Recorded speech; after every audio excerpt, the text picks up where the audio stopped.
This morning, I would like to talk to you about how important effective communication is. This is a topic that, as I began to understand it, to grasp what was really involved in good communication, began to change my conversations with people and how I communicated with them. Good communication skills are something that every emergency worker needs to develop. They need to be able to see beyond the words. In the field of emergency management, we need to be able to communicate clearly within our own group, with other emergency groups, and with the public. So my family had a situation not long ago that is a good example of the inability to communicate. We were at my grandfather's house the night before his funeral when the wall monitor of his life alert began to beep. My Aunt Carol changed the battery and then realized that she was unable to stop the beeping.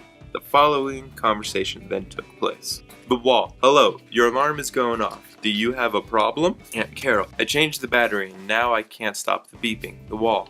You need to enter the passcode. Aunt Carol. I do not have the passcode. This is my father's house and he died 2 days ago and we do not know where the passcode is. The wall. Without the passcode, I cannot help you. Aunt Carol. If we do not have the passcode, what do we do? The wall. You need to go online and look for instructions. Aunt Carol. My father is 88 years old. He did not have internet. The wall.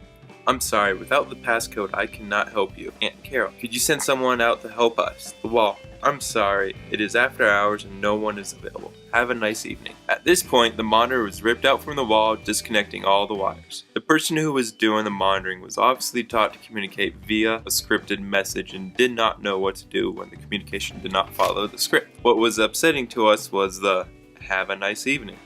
This comment told us that while we had been going through the motions of a conversation, we were not communicating. We tend to think of communication as people taking turns talking and listening.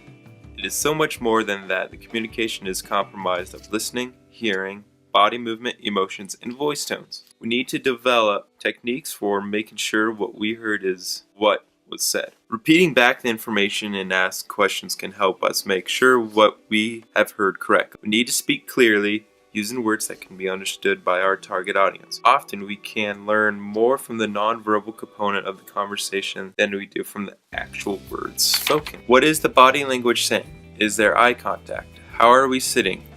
If we are sitting straight, looking at the person, are we conveying interest? But if we are slouched, we convey disinterest, tiredness, and boredom. When standing, are we standing tall with our shoulders back or our shoulders rounded and slumped? Are we facing the person or are we turned away, conveying that you do not really care, that you would like to be able to walk away? If the arms are crossed, do they convey openness or that the person is shut down trying to protect their space from you? How far away from the other person are we? Too close and you create discomfort. Too far away and you create distance.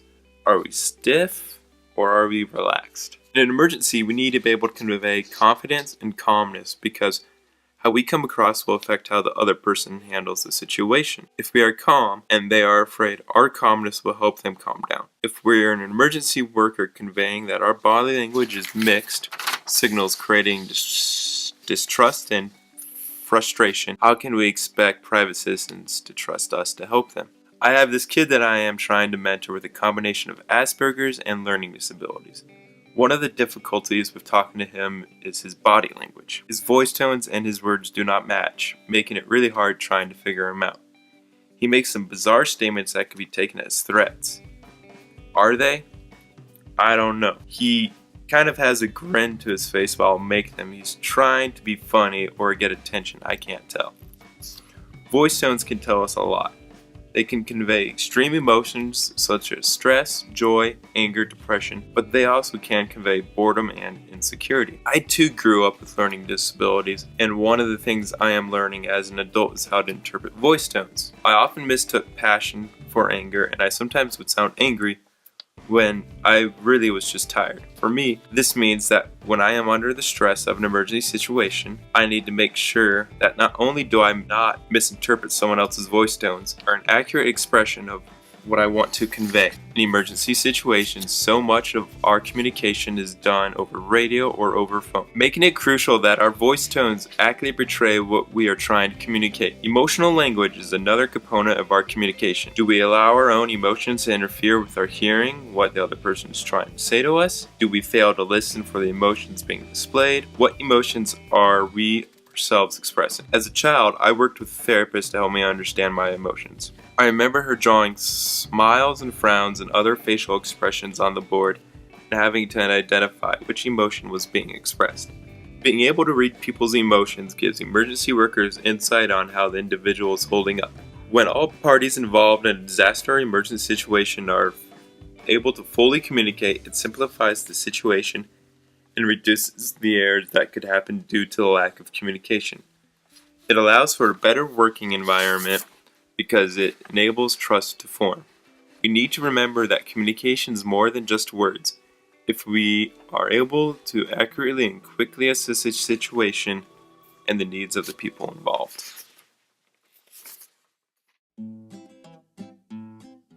Ability to communicate.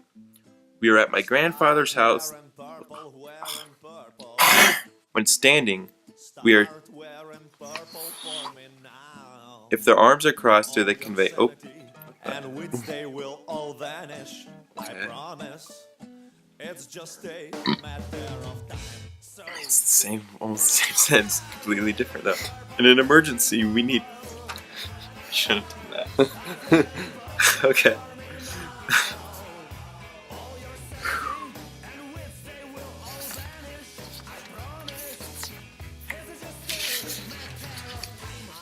Okay. A little side story for you. Oh shoot, I don't know how to convey. No. Being able to read people.